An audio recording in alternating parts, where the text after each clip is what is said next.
Okay, ailerons work together. There's one on each side.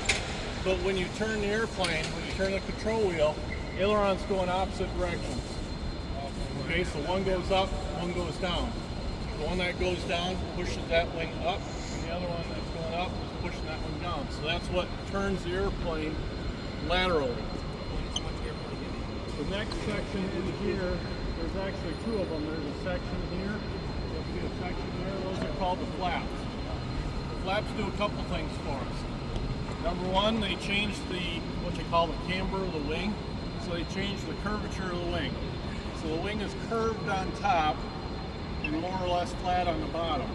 So as the air comes across the wing, it's got to go faster along the top than it does on the bottom. As airspeed increases, pressure decreases, that's what causes lift.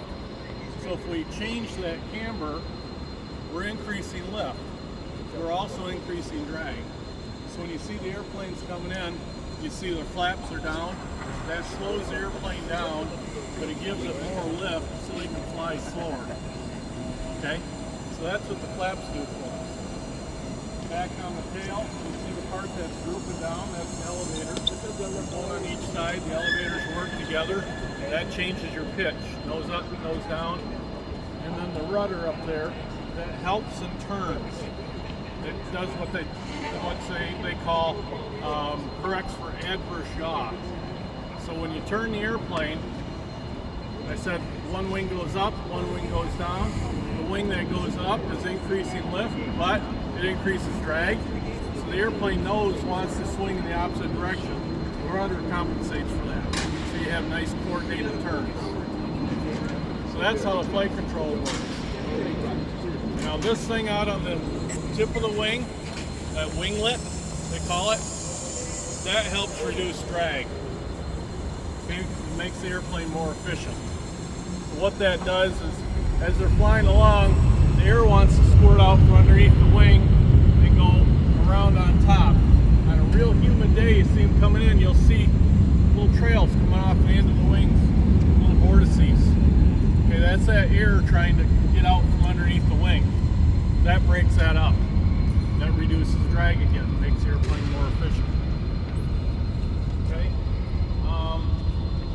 Engines on this produce about 56,000 pounds of thrust each. Okay, that's a lot of power. This airplane can fly just fine on one engine. If they lose one in flight, they don't drop out of the air. They can fly it to wherever they need to land at. Of course, they got to kick in a little rudder because the nose wants to swing the opposite direction, but airplane will compensate for it. So 56,000 pounds of thrust on each engine. Pretty good. The airplane's got systems for pressurization. So I was saying the pneumatics, that's what that's for. There's bleed air that comes off the engines, pressurizes the airplane so you can breathe up at high altitude. They have hydraulics. Hydraulics is what moves all the flight controls. Powers your brakes for landing. It powers their spoilers on the top of the wings that help break up the lift when they land.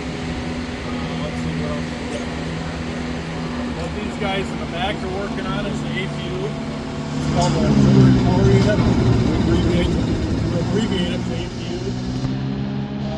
APU does a couple things for us, mostly on the ground. It provides pneumatics on the ground for air conditioning. We don't have air conditioning like a car does. We use thermodynamics. So we compress the air, expand the air, run through some heat exchangers. It's complicated, but it works without freon.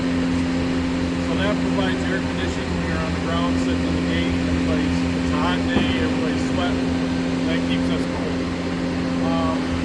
It also provides electrical power. Obviously, we need electrical on the airplane to power everything that we need to power. It gives us pneumatics for starting the engines. The engines on these have pneumatic starters. So when the air goes to the starter, that turns the gearbox and turns the engine, and then it starts. Okay? Any questions?